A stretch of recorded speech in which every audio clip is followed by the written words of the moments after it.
Hey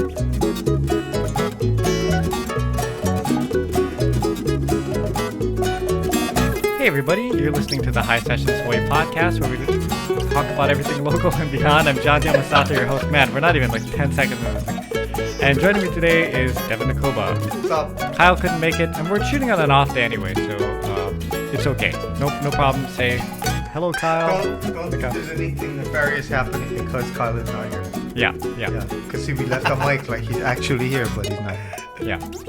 Okay, before we begin, let me remind listeners all the ways they can stay in touch with the show. There's Facebook, Instagram, and Twitter, all at Hisessions. You can go to SoundCloud, YouTube, and Apple Podcasts. You can email us at hisessions@yahoo.com. By the way, on Hisessions, the music channel, we just started releasing Kalani Pe'a. Oh, nice. Some video, and he brought in hula dancers and everything. It's beautiful. Even all louder, because that's Kalani. That's Kalani, yeah. Everything is purple. But it looks amazing. It looks amazing. I'm sure. Okay, if you'd like to help the show, get more music on the channel, you can go to patreon.com and donate. I believe we do have a Patreon, but I don't have the name in front of it. We're on an off day. So we'll announce that back on Tuesday. You're making excuses for stuff that you're forgetting. Okay. Thank you to Kupu Kupu Landscaping, Landscape Architects. You can call Kevin Yokomura, 808-722-8685 for a free estimate, or go to kupukupulandscaping.com. Of course, Fort Ruger Market. So I'm on this new diet now where I'm trying not to eat carbs too much on Wednesdays and Thursdays. What? Yeah, I'll tell. We'll talk about it later because I'm going to get to Kala'e. But yeah, so I'm sure he has something to say about. I was just thinking about the lau lau this entire time. Yeah. Well, I just ate a lau lau for lunch, which is good. Great choice. Okay. Yeah. All right. Okay, you can find Devon on 94.7 Kumu FM. You can go to High Life Clothing to find Kyle. And without further ado, I'd like to introduce our guest, Mr. Kala'e Parish. Kala'e is a singer-songwriter from the Big Island and from Hawaii Island. Yeah. Sorry, I don't mean to offend anybody. Big Island, Right. Hawaii Island. By the time you hear this, his new single "That's the Life" will be released out. And so nowadays, when you say my new single is out, what does that mean? Out? Available streaming everywhere. Okay, how does that? Okay, I don't even know how that works. Oh yeah, let's talk about That's how old I am because Let's get into that. even like when you upload it to whatever distribution thing online that you do, isn't there like a delay between the time you upload it? So you uploaded it early and now it's just sitting there and you just have to turn it on? You upload it early and you actually set a date for it. Oh, So there's a specific, you can set your release. Unless you can just upload it and let them release it whenever they feel like it. Yeah. But it's a lot better to mark a day. Oh. I see. I like choosing Fridays to release music. Fridays? Yeah, that sounds like a good Aloha good Friday. plan. I don't know. Yeah. It feels Actually, good. that's, way back when, it used to be when they would release albums. on Fridays, really? I thought it was like I Was guess it, so. well, it was Tuesdays or Tuesdays Tuesdays were movies were and like- Fridays were music usually. We can Google it. Nowadays you can Google everything. Yeah, that's true. Best day to release Yeah, music. Now, are you a born and raised Hawaii native? No, actually, I was born and raised here on Oahu. Oahu. Okay, Yes. okay. I'm a West Side boy. Oh, nice. Proud West Side, yeah. Yeah. Nice. And then when did you make the move to Waimea? Recently, in the past several years, I was living on the Big Island, for several years now. We have a family farm there that I was working with my dad, and we were running it together. And then when I had the opportunity to finally move to Waimea, me and my wife got our place in Waimea, and I've never looked back. Right, because the tracks that you guys live on are huge.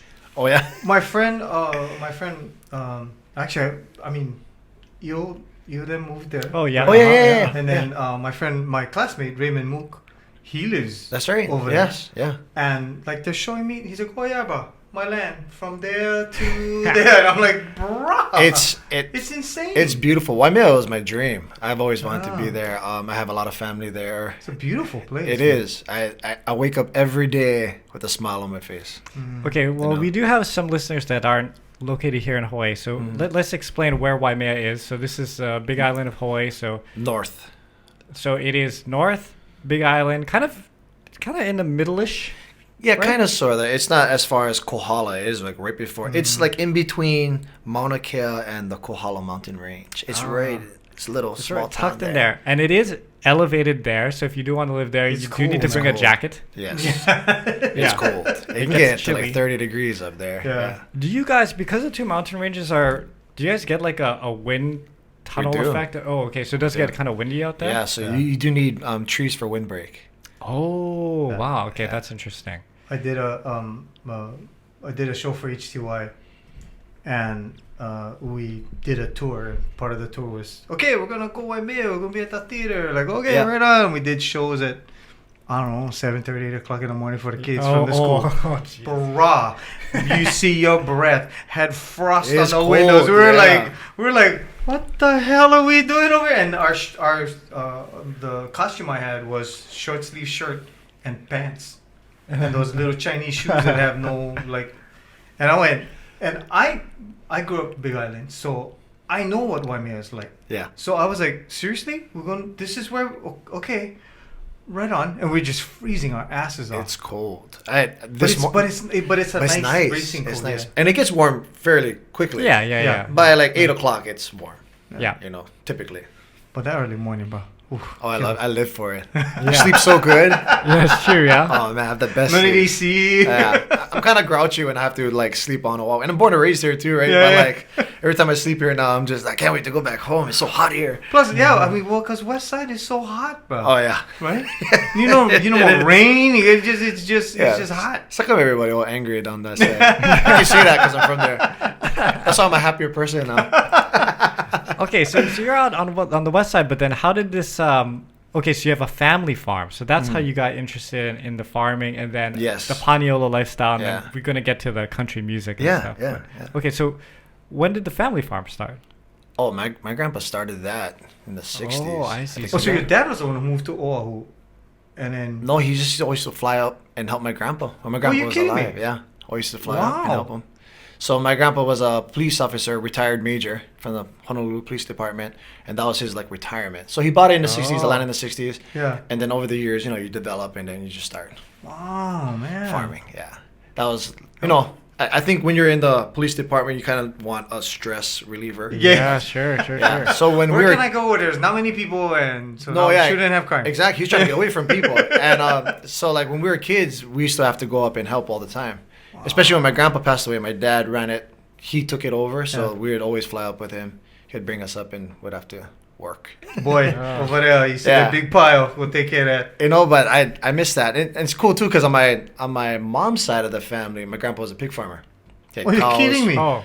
My uncles had horses, goats, So wow. On both sides of the family, like we just grew up country boys, you know what I mean? Nice. A quick funny story. My mom bought me brand new white Vans when me and my brother. Okay. And my grandpa made us have to feed the pigs slop. Oh no! And my mom came back that evening and she was pissed. She was very unhappy. She was like, "Dad, why'd you do that?" He just laughed and he thought it was funny. So you get special coloring on the shoe. Yeah. So you guys do livestock, and what kind of crops are you working on out there? We used to have a macadamia nut. We used to do, macadamia nuts. Yeah. But now I just I have my little pigs, and then I have horses and my dogs. Keep it pretty simple. Yeah. Wow, man. That sounds nice. Yeah. Like I said, it was my dream. I think I kind of always imagined, when you try to manifest things, and I asked myself, how do I want to live? How do I want to raise my family? Yeah. And I just dove in and I chased it. And I said, this is how I want to live, and this is how.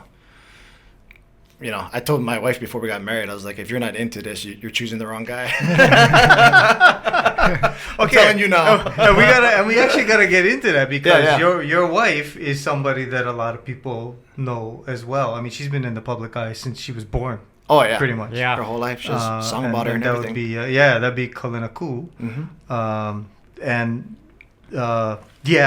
From Kapena, basically. Yes. So like, how did you guys end up getting together? Because I've known Kalina since she was baby, and then all of a sudden, she got married to this cowboy from Kamuela. That was the rumor. What is cowboy? We're like, what? We were friends for actually. I moved home from college in 2013, and my cousin was good friends with her sister, so that's how we met. Was just through that, and then I started I was playing music at that time as well, so we started dating because I was playing at Aulani with my friends. yeah. And she was performing at the show there, Okay. the Luau show. And so after she was done with her show, she'd come watch us play. Ah. So she'd always come watch us play. And then that's how we, we're already friends, but we started hanging out more. And then Nice. one thing led to another. Yeah, and That's here so you awesome. are. And Here you are. Yeah. And then she said, "Yeah, okay." Yeah. I was like, "You sure you want to go?" She's like, "Yeah." And I was like, "Okay, we're going." Well, there's been a few artists that have moved up there. I was Yeah. saying, you guys got your little Yeah. town of musicians. We going could throw on a up there. really fun concert just with the people in town. Yeah. Well, my one of my favorite artists now is Blaina Singh. Yeah. And he's up there, and I'm sure you guys probably bump into him. Oh, for every- sure. every We once wrote in a some while. songs together as well. yeah? Oh wow. That guy's an Yeah. amazing songwriter. He is very It's much. just like, just non-stop coming out of him. I think the atmosphere and the landscape really inspires for music and songwriting, which is another reason how country music comes into play. Is like a lot of times I'm writing just about my life, and the things I experience and see. We ride horses. Just the other week we were riding our horses down in the valley, in one of the valleys there, and we went in at sunrise. And that kind of moments is like, I feel so grateful, but it naturally, as artists, it inspires music, and then I've written so many songs specifically about my time on Hawaii Island. It's magical. It's a beautiful place, and it's alive. So do you bring like a guitar with you, or you sit there with your phone? And I always sing got my the- phone. I'm riding my horse sometimes, and I'm like singing it on my phone, like, but silently so nobody sees me. What you doing? You know what I'm doing. Stop bothering me. I got the idea. You're gonna take away my idea. Stop bothering me. Yeah, it's fun. Wow, that is cool. And then your interest in country music. This is something that's been with you for as long as you've done music. Forever. Growing up, like my family, like all our families are big karaoke singers, right? Yeah. And they all sing country songs. And then when I went to school in Oregon, it's really country there. All my friends, right? All my friends up in Oregon, they all need to listen to country music. So that's obviously we love our island reggae music as well, but they really got me more interested in them because a lot of them got married. And all the songs they wanted to hear, they asked me to, and when I got asked to sing for their weddings, was country songs. No way. Yeah. Which is songs I already knew because, we were listening to it all the time. So. But where did you go to school in Oregon? Linfield College. Oh, It's okay. Linfield University now. Yeah. Okay. Yeah. Oh wow. Yeah. A lot of Hawaii people there. Well, Oh yeah. country music is a bigger deal than I think people understand. Yeah. It's huge. It's huge. It really is. Because they have concerts here, and they sell out. Yeah, that's true. Yeah. Like the person and most of us go, who was here? Yeah. Oh, yeah. And the thing, like, there's not a seat to be had, and it's a trip, man. I've talked to some big time country artists, because I got lucky to open up for some of them, like Brett Young and the lead singer for Rascal Flatts. And I've talked to some, and they're like, even other songwriters from Nashville, and they're like, country music, they don't really know our songs here, right? And I was like, oh no, everybody knows our songs Yeah. here. We love country in Hawaii. Yeah. It is country in Hawaii. Yeah, it is country. And I mean, we have a deep history of cowboys out here. Oh yeah, big time. You know? The steel guitar originated in Hawaii. Yep. And a lot of people don't know that. Yep. And you hear it in all country music. You know, you hear it in my music, but everywhere you go, if you listen closely, almost every country song has a steel guitar sliding in the background. And you're just like, it's there. Yeah. You know? If you listen for it, it's there. Yeah. Yeah. And even the I think also to the storytelling aspect Yes. of country Yeah. music is Yeah. something that's, you got Blind Men in the Bleachers. You got all these songs that people remember from small kid time. And The Chair. yeah, and they're all songs, right? They're all songs. Yeah. They're country songs basically Yeah. because they tell this story and you just listen, going, "Wow, that's so cool." I think that's what drew me more into country music is that I really wanted to. I love songwriting. That's a big thing for me, and I love the storytelling aspect of it, and I wanted to tell stories. More so, like I think we grew up in the island, so we all love to dance and we love that kind of upbeat, energetic music. But me as an artist, I really love telling a story and having a message in the music and sharing that. Especially my own stories, or like sometimes I write songs just from experiences from having a conversation. We can be talking about something, and I was like, oh wow, and I could be inspired by it, and then I'll go and write to it. That part of country music is always pulled me in. Like I'm Yeah. a sucker for a good song. you know. And you know, when I used to tour with Dennis Kamakahi back in the day, all his show was all about the stories. You know, and he was such a good storyteller, and yeah, you can incorporate that into your shows. It just makes the songs just that much more meaningful, you know? I've been observing that a lot. So many artists that we all look up to, like Robert Cazimero, for instance. I love his storytelling and watching him. Like, Oh yeah. And you know, us as younger artists, we're always like, I take notes and I'm watching it. I was like, man, that aspect of their being an entertainer is so beautiful. Yeah. And it really, that's what I think what draws in an audience is when you share a song and they really dive into what you're saying, and then you sing it. Yeah. And all of a sudden they're just like, this is one of the best shows I've ever been to. Well, that's what I think We that's love why that. their Mayday shows were always so incredible, because Yeah. they come out and you know, Robert and Ron was talking about the time when they did the concert here, they did this thing there. Or, I remember this kid from this time and all these performances, and you go, oh, that's cool. And it's like you were there. It's like you were there. Yeah, totally. It's a connection to place, and it's also like a timestamp. Yeah. You know, Yeah. you can tell these stories that And way they tell with good music. stories. Oh yeah. And I feel like almost every entertainer is a good entertainer is a good comedian as well. Yeah, you got him. Devin, I'm sorry. What? I need you to do me a favor. What? I Check just- the thing. Can you It's just working. can you just make sure he's in the shot? Oh. I just want to make sure that I didn't crop him out. I'm a paranoid person. That's why I don't really perform anymore, because my anxieties and stuff take over my life. Yes, he is fine. Okay, He doesn't lean all the way back. Yeah. He's not gonna Yeah, lean right, all I'm the way here. back. Yeah. All right. Okay. Nice. Thank you, man. Appreciate it. Awesome. All right. Okay. So you start off. There's always something that he's worried about. Yeah, it's always something. Sorry, but so you start off on the west side, and then now you are full country singer. He's a cowboy. Yeah, Cowboy. and he's living the life and everything. Yeah, it's Well, talk about the recording part about it too now. So now you're recording these tracks, and as we were kind of discussing over lunch, yeah. no albums now. It's just all singles. Or I guess the albums do come. Yes. But do you go out and when you perform, you're just... do you tour after the album's done, or do you tour as singles come out, or how does this all work nowadays? And it's crazy. Like I think we're all trying to figure it out as well. Like, what is the best way to do it? I think it seems like people want music, or just not just music, everything. They want it fast. Right now, yeah. Oh, yeah. They want things coming out. They want it accessible to them. They always want more. I think before, correct me if I'm wrong, you could release an album and you could, ride that album. Oh, you could tour on it. Yeah. Yeah, I mean, for like quite a while. Oh, yeah. Maybe 2 years at least, right? Oh, yeah. Not saying you couldn't do that now, but I think people just constantly want to hear new things, new music. Yeah. Unless you're an established artist like Yes. Robert Cazimero, who has 30 years worth of recordings. Right. The new guys, when they come out, they're like, okay, turn around, tour. Okay, now incorporate this. Okay, do your song. It's like, holy crap. No, it's a lot. I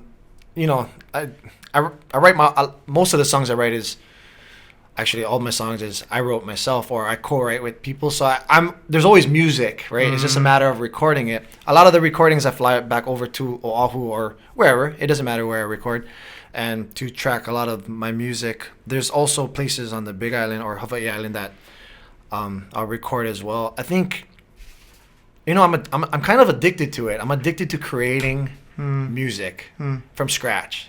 Like specifically creating new songs from scratch. Like I'm chasing that high constantly, which is why it almost appears. Someone told me this recently. They're like, "Oh, it seems like you're always dropping music," and I was like, "Well, I'm always creating music, and I think I'm in my mind I'm successful if I can continue to do this and make a living doing it. You know what I mean? Because it makes me happy."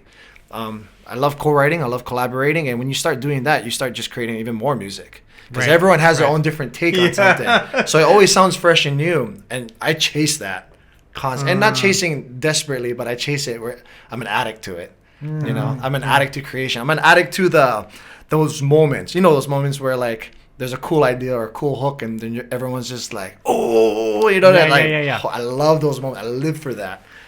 Yeah, you did a collaboration with The Brews, Yeah. Kicking Back, which is a great song. Oh, thanks. It's so much fun. Yeah, it is. But how did you get in touch with that? I mean, that must have been a fun collaboration. I saw the video too about how theoretically that's how the song came Yeah, yeah. about, but yeah, was that one of those like aha moments, or is that really how it came out? Kind of, sort of. All right. Me and the Brews, we met at the Hawaii Songwriting Festival, which is, I encourage anyone to go.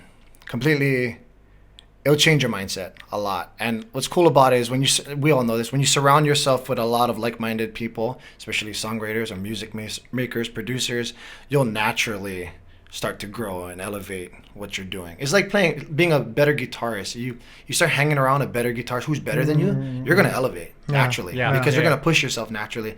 So the Brews, we were talking about collaborating for quite a while, and an opportunity came up for us to get together and work on a pop country song.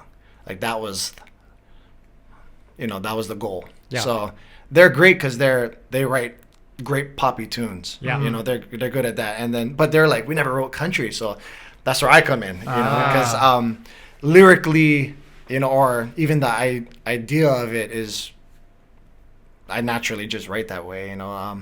So when we worked together, we had a lot of fun coming up with hooks and coming up with a song that was upbeat, driving, that we felt that you could play it anywhere. I think you guys really nailed that one. Thank you. It's really good. I don't know if you're familiar with the song. I didn't get a chance to hear it. But yeah, it's really good. Like, I can see it as some kind of anthem for something. Yes. Yes. Yeah, this is the way it came out. It's really well produced. That's country music right there. No, yeah. Yeah. Anthem, but we also, we keep in mind, we want to write things broad that it can appeal to anyone, not just one cowboy or like, you know what I mean? Yeah. Anybody could feel that way, where you're working hard all week and then you're just looking forward to kicking back, Would you say that's the new style of country? Because I know that there's been some sort of push and pull in the genre itself, right? Mm-hmm. Because people consider it, too pop.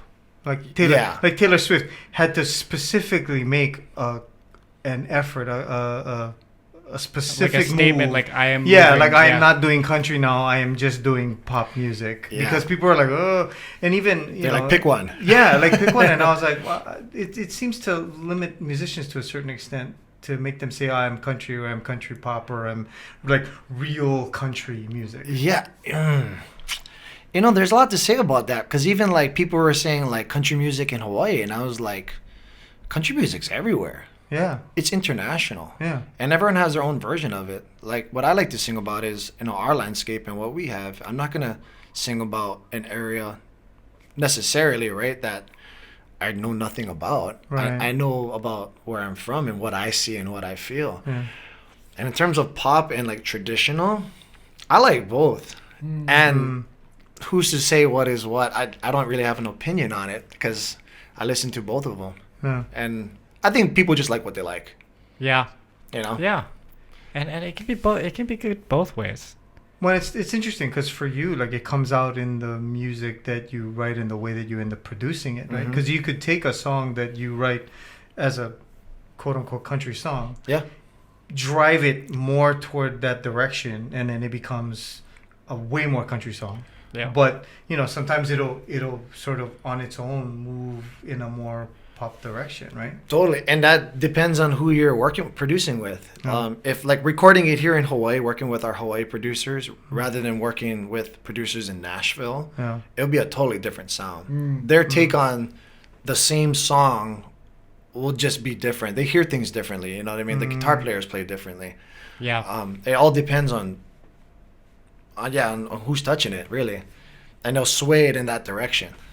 Yeah. And then does your wife get involved? Does Kalena get involved with some of that? Oh, yeah, totally. Yeah? She helps me. Once in a while, like, I'll ask her opinion on something, and she usually give me the yay or nay on a song. What do you think about this line? She's like, yeah, you can do better. And I was like, okay, good. Yeah. Okay. And which I appreciate. I was like, tell me the truth. Like, don't sugarcoat it, because if it's bad, tell me, because I want to make it good. Yeah. Like, I'm pretty big on, I won't release a song unless I think it's a good song. I think we're always striving for a hit, right? Songwriters, we're going to write a hit, right, in this session. But, like we said, not every song is that hit. It's not always meant to be commercialized, you know what I mean? Sometimes it's just those singer-songwriter songs. But to me, it's important. It needs to be a good song. The song got to be good. It cannot just be a song. Do you think if you... let me ask this question. Just kind of thinking about this while you're talking. So I don't write too many songs, Mm-hmm. and I feel like it's because I live a pretty mundane life. And like, what am I gonna write about? Today I woke up and I opened my emails and I drank some coffee and went to Played the some store. Fortnite. I went to Fortnite and went to bed. You know, so but you're like living the life, you know. But do you think if you're doing like a 9 to 5 office thing, you'd still be able to come up, or is it? So it's either that or it just I'm not a songwriter. I'm not really a songwriter, but so that's the answer. But I don't know if you were No, if you were good just question. driving to work every day, sitting in traffic, you think you'd be tapping on the thing, coming up with tunes, or do you think it's partly you got engrossed in this lifestyle too that helps you with the songwriting? The lifestyle definitely helps, because there's inspiration all around. I think a lot of times when we're making music, even if you're not writing songs, if you're creating music, you need to be inspired. You know, it's like those moments on stage that like, you know, you didn't rehearse it, but it happened. Like somebody did something, they're feeling it. It's an inspiration that you feel that comes out in the art. Songwriting, you can learn to songwrite. I think there's skills you can develop that I've developed over the years, to become a better songwriter. Because everyone writes different. Like some people write choruses first, they write hooks first. Some people are just lyricists. Some people are great with melodies. You know, but you can learn to be better at all those things. And if you're not strong in one area, a lot of times that's when we collaborate. You know what I mean? So when you start, does the melody come first? Do the words come first? Melody first? melodies usually come first. Okay. Yeah. When I'm driving, a lot of times when I'm driving around, when I'm traveling back and forth between islands or to the States, you know, we can be talking like this and something just might trigger. You know, you hear something in You your go, head. hang on a second. Yeah, let me record this. Stand by. No, seriously. It can definitely be taught. But the inspiration does help, for sure. Like, you know, we hear lines all the time. You know, you hear a clever line. You're just like, oh, that was kind of cool. You just said. I turn that into songs all the time. See, John, you could come up with a clever You line. could. And You definitely could. Maybe I don't know. It's like coming up with guitar licks, you know what I mean? Or like hooky guitar licks. It's really something. I know, like Jackson Brown. You saw that Eagles, the Eagles one, yeah. That Eagles documentary. So like Jackson Brown, who's written a million amazing songs, he looked at it like a job. He would wake up in the morning, get his coffee, and get on the piano and just plug away every day. Yes. You know, because he felt like if I just keep doing this, I'll come up with something at some point, right? 100%. When I talked to Justin Young, our friend, he's like, you got to just keep writing because you just get all the bad ideas out of the way, and then a good idea will kind of come, you know, like at a certain point. No, Justin is totally right. I noticed I started writing more songs is when I approached it that way as well. You wake up every day and you just try to write. Even if it's like 10 minutes. It's like you're building the muscle. Yeah. You know? Or it's like when you want to become a better guitar player. You pick up your guitar every single day.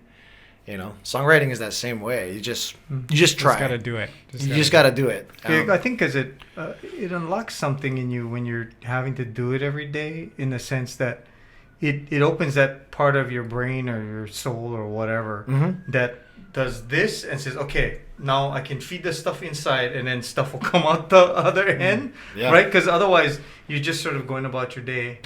John. Yeah, you're just going about your day and just sort of trying to get through it. Whereas if you open yourself up to it, it goes, oh, okay, well, that happened. Oh, and then that happened. Well, that was kind of interesting. Yeah. Then they feed it in and go, okay, here's a lyric or here's a tune that you can think of. Yep. I've locked myself in my room at one point. Locked myself in the room, and I just pick up my guitar and I'll just try to write something.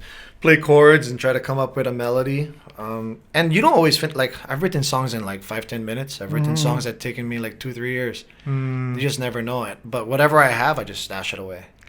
You know, it's funny. He keeps saying, I get my phone and I sing into the phone. It just makes me think about like when I was young, probably younger than you, but I would like be driving home like singing the song. I'm trying to remember it until I can get home to like record it on something because I don't have anything. So you keep singing to yourself. So I just keep singing this thing over and over like a crazy person, you know? Yeah. And then I remember Guy Cruz a long time ago, he's like, I got this thing, man. It's going to change your life. I'm like, oh, okay. He pulls out a mini disc recorder. Oh, yeah. Remember mini disc recorders? Yep. Yeah. And it had this little thing that had a tiny little microphone that you could like put on a stand. And he's like, yeah, I've carried this around with me everywhere I go. So for a while I was carrying around a mini disc recorder, but now everything's in your phone, man. You can like, you can like record stuff, mix it down, email it to yourself, email it to someone else. You can do tracks. No, yeah, you can record a song, like Mm-hmm. mix it and everything on your phone nowadays. It's Yeah, crazy. that's true. Yeah. That's true. From the days of singing the same line to yourself, so you would make it home and remember it, all the way to now. It's quite. It's funny. I watched The Holdovers, Mm-hmm. the movie, this weekend.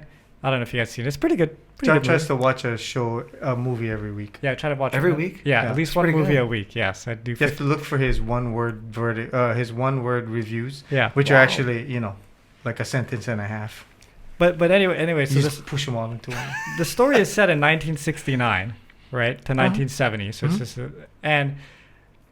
these kids are at this school, and the And holdovers it's are break. yeah, it's break, but they have to stay there, right? And then so it's snowy. They can't do much outside, Mhm. and so it shows them like inside the house, right? And then they're like doing a puzzle. I was telling my daughter, I'm like, the lady's doing a puzzle, and that's it. She's just doing a puzzle. She's not doing a puzzle and watching TV or doing a puzzle and looking at her phone she's just sitting there Focused on. focusing on doing the puzzle. And Were that's you trying all to she's teach doing. her a lesson? Why I'm you just guys are saying, watching a like- movie? Like life has changed a lot. Oh, in the yeah. Yeah, last it's 50 different. years, right? I No. mean, Dude, my son, I walk into his room, he's playing a game, like, I don't know, Minecraft or whatever. And he's got his YouTube on. right? And it's yeah. playing Yeah. somebody playing a game. And I'm like, wait, It's crazy. but this right? isn't even anything like the game he's playing. It's a completely different game, but he likes listening to it or watching it, and he's got a head thing on. Yeah, So I'm yeah, like, yeah. bro, what is going on? Like, how many different stimuli do you need while you do this one thing? It's crazy. The world is different. Even like as a gigging musician, it's different, Yeah. right? Like now you can like pop up lyrics on your phone. Before Oh, you right. can memorize everything. Yeah, Yeah. yeah. Like you'd sing the song over and over again until you learned all the lyrics. It might be even the wrong lyric because you're listening on the radio, Yeah. Right. and you couldn't really hear the right lyric. Right. And then come to find out, you meet the artist, and they're like, "Oh, that's not the words." Yeah. Well, I was gonna say, but where you live now, you can kind of get away from it all and have some of those like Yeah. non-phone moments and stuff, right? And that's a huge reason why I wanted to live in the country. I wanted to be able to get away when I can. And I think for myself and my family, my wife, it's been great for us. It's a chance to heal when you need to, and especially as an entertainer, you're playing in front of people all the time, and it's you can, if you want to, you can get away. Yeah, And- just you and the horse and Yeah, the and animals you and- just take off and go, and no one bothers you, and and it's therapeutic. yeah. I absolutely love it. Wait, but are you still running it like a functioning farm? Like, are you guys going Selling to the selling livestock, stuff? we or still what? sell livestock, but Oh, okay. not, it's. So what time does your day start then? Because don't you have to wake up early and do all that fun stuff? Well, when you have animals, you got to wake up early, especially Yeah. because we travel so much. Like this Uh-huh. morning, I was up at like 4:30, Oh my 5 god. o'clock this morning, just so that I can not rush out. I take my time, feed all the animals, and then I leave. And that's kind of my routine when I come back, when I leave Hawaii Island ever. Mm. But I enjoy it. Yeah. Like if I didn't, I'd get rid of all the animals. But like, Were you always love an it. early riser?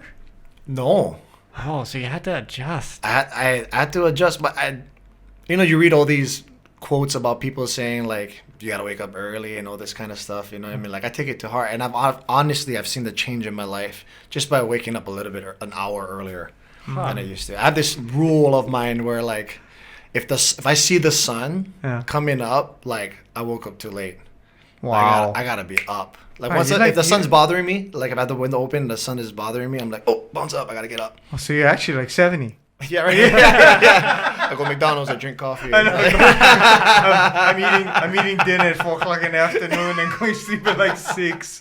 But I wasn't like that. It's funny when I was in college. Like my roommates used to tease me all the time because they felt like I didn't do that, right? Like if I You meet your classes at like 10 o'clock, right? Right, 'Cause I was there's like, no way. no, just in time, maybe just in time. Like she was just about to like start speaking, and I sat down quickly.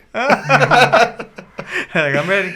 Yeah, and then didn't bust out everything, act like I was there the whole time. Yeah, of course, Yeah, of course. yeah. Hey, you were speaking about the healing aspect of living out in the country, and I wanted to make sure I touched on something really quickly, and it's a little bit more on the serious side, but I want to give you and Kalena a lot of credit. I know that it was really a struggle for you guys. You've been trying to conceive, and there were some ups and there were some downs. And I know, I believe it was a couple years ago, yeah?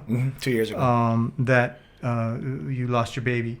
You lost your child. And I give you guys credit because you went and you healed, you did what you needed to do. And then when you came out, you actually talked about it. And I thought it was such a great thing. I mean, and it was weird because when I saw like you guys start to post, I wanted badly to sort of reach out and congratulate you, but then I felt like I'm being kind of an asshole for talking about this thing that's so private for them. But I wanted to make sure that you knew that there were people out there who admired what you did, and the fact that you're doing that allows other people to heal as well. Because we just don't know the struggles some people have been through. Oh, totally. Right?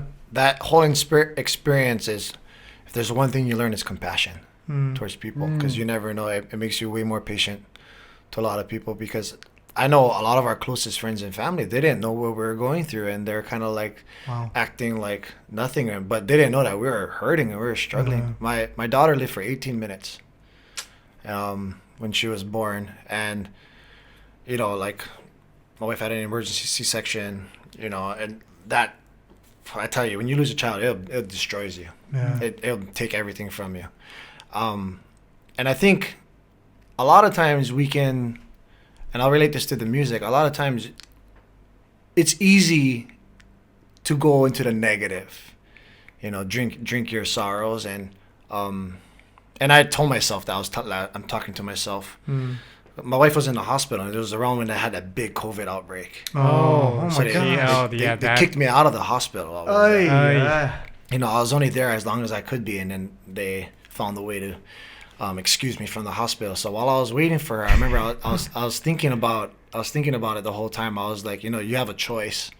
As the leader of your family, you have a choice. Is you can either go down this rabbit hole and not come back, or you can make an excuse for it and come back later, or you can make the choice to be there for your wife and, man up. Like to me, what I was thinking to myself is like, this is what manning up really is. Is when you are on the floor, but you're choosing, and I think a lot of times, naturally men, we try to like hide our feelings, our emotions, right? We feel like that's the macho thing to do. Cowboy up, right? Yeah, cowboy up. No, seriously.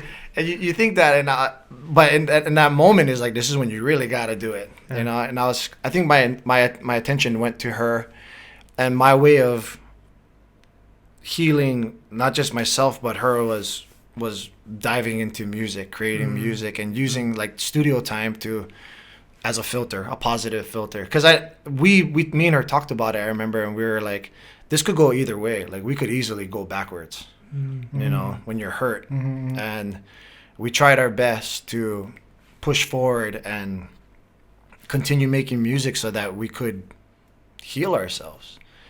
And 2 years later, I'm proud to say that we've gotten over that hump. It still hurts, obviously. Sure. It's not something that ever goes away, but we definitely got over that hump of being in a bad place. I guess I could say.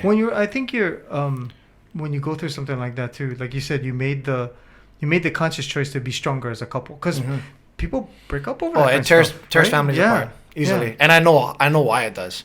Like, after going through it, like there was moments where I was like, ooh, these are the moments that can rip families apart. I stopped myself, and I had to you gotta like reset and be patient, because these are the moments that can tear families apart. Wow. You can either give into that negativity, or you can see it, understand it.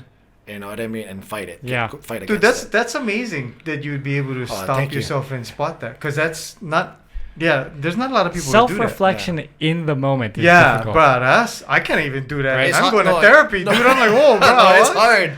I tell you, it's not an easy thing to do. It's, I think what helps is, honestly, I think what I used to tell my wife this all the time. I think living where we live, and the inspiration around us and the peace around us really, really does help.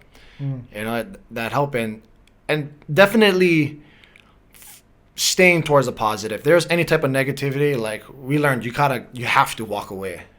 Like even if it's cutting people off, you have to.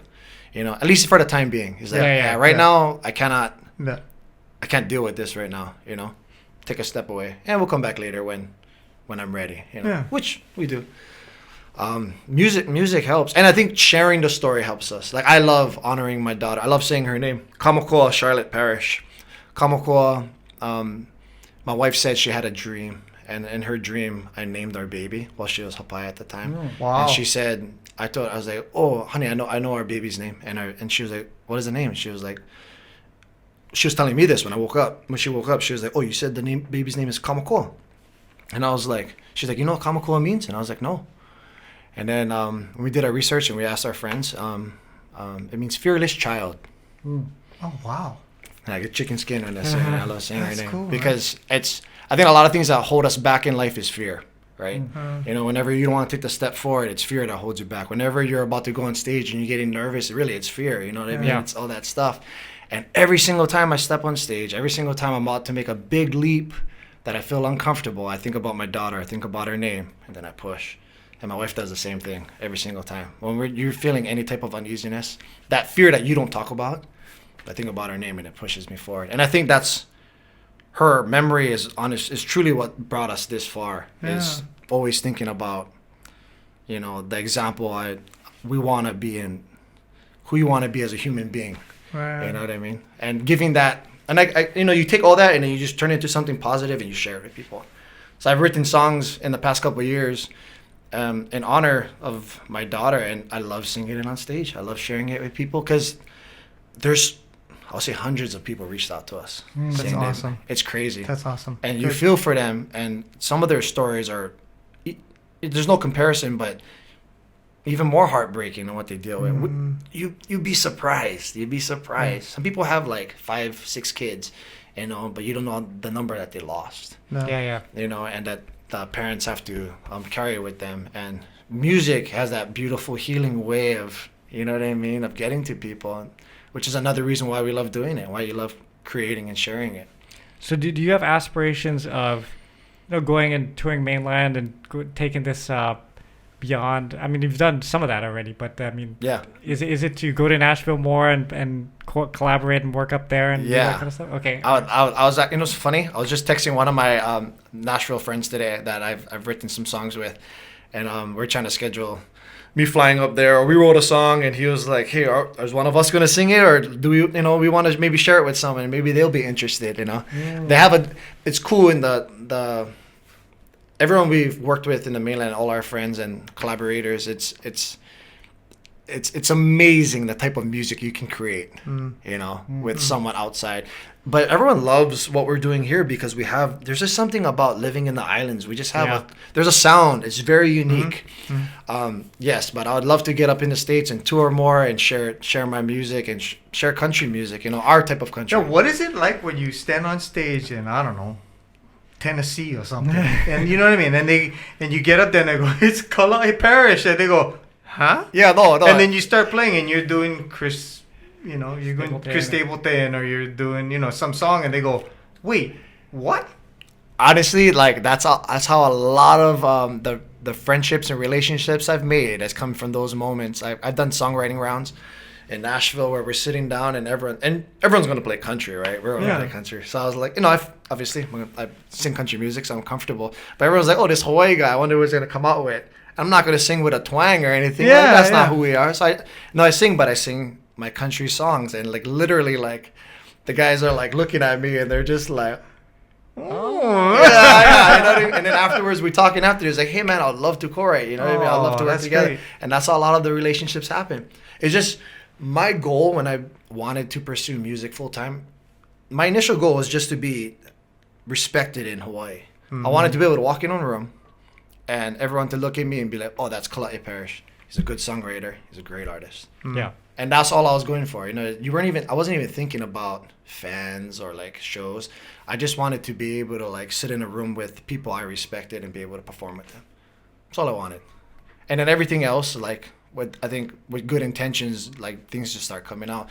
And then you start working on your craft. You just start, you know, you want to write a good song, you know what I mean? You kind of want people to be like, hey, play your song. I know you know how that feels, right? Everyone's like, play your song. And that's one of the best feelings in the world. And I was unless you're John. going for that. Yeah. When you're John, like, play your song, play your song. I played that song for so many years. You don't like one out of song. I played this one too, you know? Yeah. But, so we have the Aloha Spirit here, and I'm sure that's a big deal when you go up there. Yeah.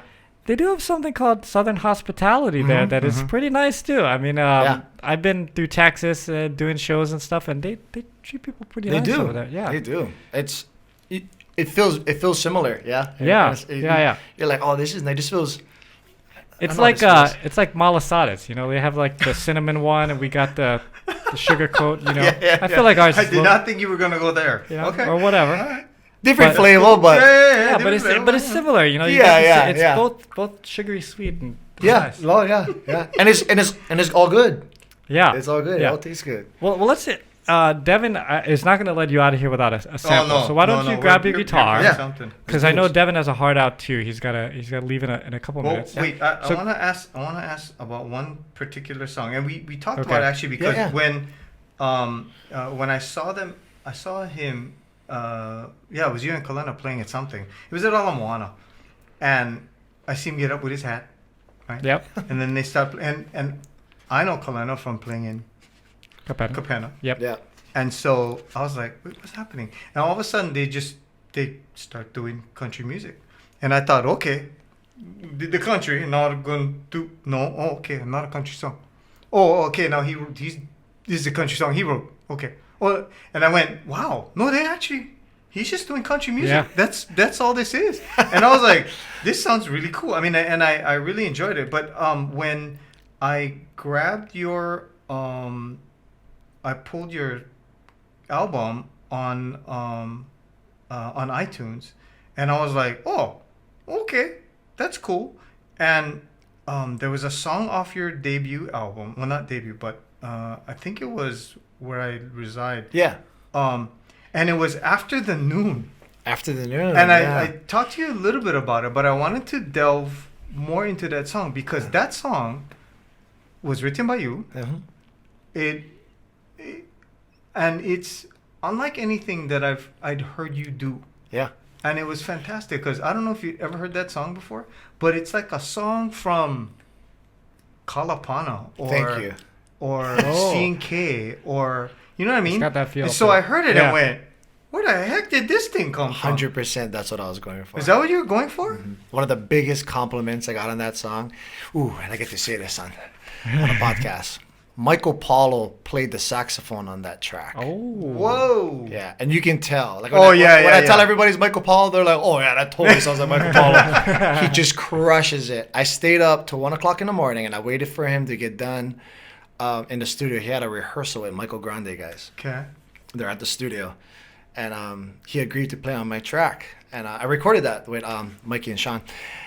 And so 1 o'clock in the morning, I was sleeping in the car, and then Mikey texts me, and he was like, hey, he's ready. So I get up there, and I'm sitting with Mikey, and then Michael's like, oh, how do you want me to play? And then I was like, well, do your thing, but first of all, what do you think about the song? Like, tell me what you think about the song. He was like, sounds like Kalapana. Well, he's practicing, and I was like, I should have got that on film. He just said that. You know what I mean? Oh, one of the biggest compliments. And then he went in there and he just crushed it, like one take. He asked me, what do you think? And I was like, oh, that was great. But, I mean, so you set out to write the song in that way. Mm-hmm. I wanted that feel, that groove. Because the songs we grew up listening to, right? Yeah, I love C&K Kalapana. Like, the other night I was on my computer. So my wife and I are sitting next to each other. I'm typing and stuff. And she goes, oh, my friend's daughter, she's really into Kalapana now.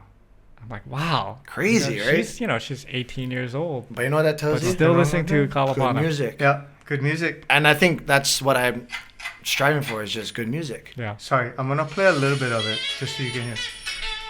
Doesn't that sound like Michael? Yeah. Yeah. The harmonies. Hold it a little bit closer, Dev.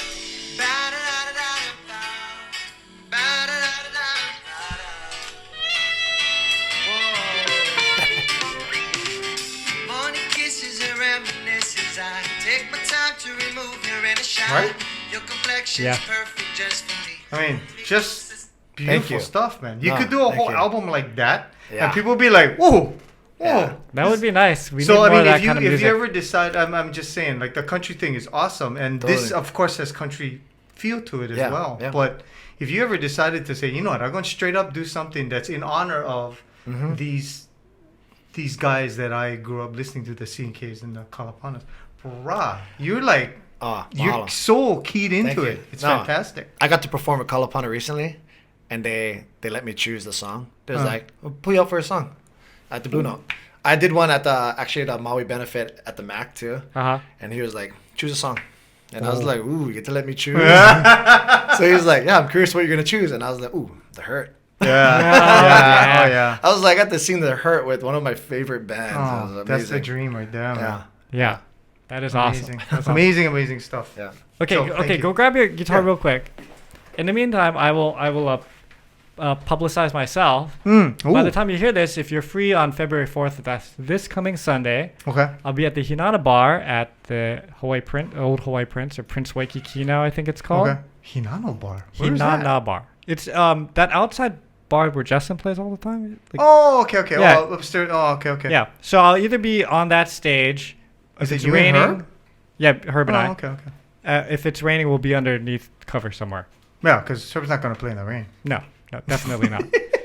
So come on down, join us, and then of course in March, Herb and I will be heading up to San Jose. So we'll have details shortly for that. Okay. You can catch me in the West Coast. Oh, and Kalai, again, also, thank you very much for turning me on to more songs from Chris Stapleton that I didn't realize was a Chris Stapleton song. Chris Stapleton is amazing. He's amazing. But you did, you and Kalena did You Should Probably Leave. Yeah. And I was blown away by the song, but the arrangement that you guys did. And I went, who? What song is this? Yeah, it's a And good he was song. nice enough to tell me that's a Chris Stapleton song. And I went, what? And it's on a playlist that I listen to almost every day, man. Oh yeah. Yeah, along with your stuff, of course. Thank you. And of course, you can support Kalea and download Mm-hmm. That's the Life Oh. starting by the time you hear this. On 3 albums. And your other 3 albums. Yeah. And also I have my debut. I've done a bunch of Blue Note shows, and I'm doing my first one headlining May 26th. Oh, May nice. 26th. All right. Which okay. is debuting my album. Oh, Okay. It's cool. gonna drop soon. Oh, and by the way, we gotta ask him the 3. Oh, Yeah. man, are we going to have time? Okay. Yeah, we got. All right, okay. So every artist, we ask this question, because technically we are a music podcast, although we... Yeah. So if you were stranded on a desert island for the rest of time and could only bring 3 albums with you to listen to for all of eternity, what would those 3 albums be? Ooh. Good catch, Deb. Yeah. Do you need a guitar? No, I'm not going to be able to follow it. You sure? Yeah. You're That's good, not you good. know. You're actually really good. 3 albums. Shoot. You know what's crazy about you saying that is like I gotta actually like look back at like because the way we listen to music, Oh, yeah. Oh, it's all playlists. And it's all playlists. Yeah, you know? yeah. But it's funny you These say youngins. that. I it's hard because I'm just What's thinking. weird? I'm just 'cause thinking artists. He's a youngun, but he listens to music. Yeah, and has from art- influences that from are. I art. mean, he's talking Oh, about Kalapana, so I'm like, Totally. I don't know. I guess it would be even more like artists, like Chris Stapleton. I'm such a huge fan of Chris. Okay. I can listen to all his music okay, every single day. The Eagles, okay. like Hell Okay. Freezes Over and stuff. Oh, yeah, Man, who would be my third? I know I have some. It's almost like you're like, is anyone out there gonna be like, I hope you're gonna choose my album? You never know. You never know. How's about the 2? I got that solid 2. I'm a big Oh, okay, Eagles okay, fan. okay. Big Chris Stapleton fan. Oh man, I could play that type of music all day long, man. It's good Mhm. music. Those are All 2 right. good bands. All right. Yeah. Okay, so what are we going to hear on our way out here? You guys want to hear something? You want to hear more of a story song, or you want to hear an upbeat, fun one? I'll give you the.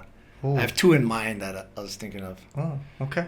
but whichever one. It can be a storytelling song as well, or it can be a. I kind of feel like we're on a podcast to talk stories, so maybe it should be the storytelling Okay. one. All right. Yeah, let's do it. Sounds good. This song is one of my favorite songs. This is the song that all the fellas, if they know this song, they always ask me to sing this song. Really? Funny. Like, funny and not funny at the same time. You would think it would be something else. Yeah. Like, all the guys always request this song. And it's called, this song is called Better Man. Oh, okay, yeah.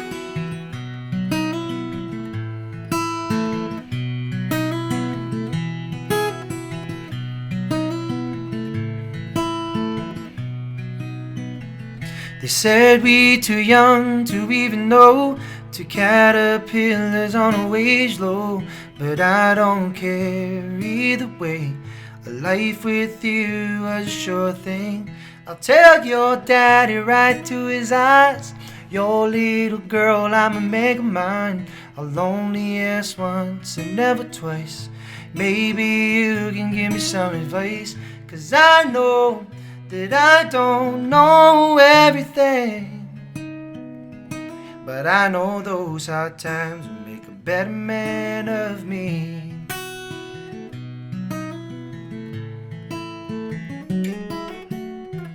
Seven more years, some highs and lows. We work so hard that they never know. Giving up ain't possible when you got her waiting for you at home. Time flies by with a little fun. What's coming out next out of that oven? I see your face and that's enough. I'll take it all even when it's tough. 'Cause sometimes life's more pleasant in a dream, but I know those hard times will make a better man of me. Oh, oh my, my. Oh, oh my, my. Just you and me in love, I can live in ease. Take us back to the beginning. Would you do it all with me? Every night I'm sleeping with a smile, two tucked up babies from a long mile. And I thank God every day for the best life He has given me. Lord knows it took quite a long time, but me and you, we stood by each other's side. I said, don't worry, it'll be okay. A life with you was a sure thing, 'cause I know that we've got everything we need. But I know those hard times will make a better man of me. Oh yeah. Oh, and those hard times will make a better man of me. Oh, oh my man. Oh, oh my, my, my, my, my, my, my. Oh, oh my man. Oh, oh my man. You made a better man of me. Woo! And that's how it's done, everybody. Oh, Thank you so yeah. much, Clay. Thanks for coming on. Wow, Thanks, thank you, everybody. Brandon. We'll see you next week. Thank you, brother.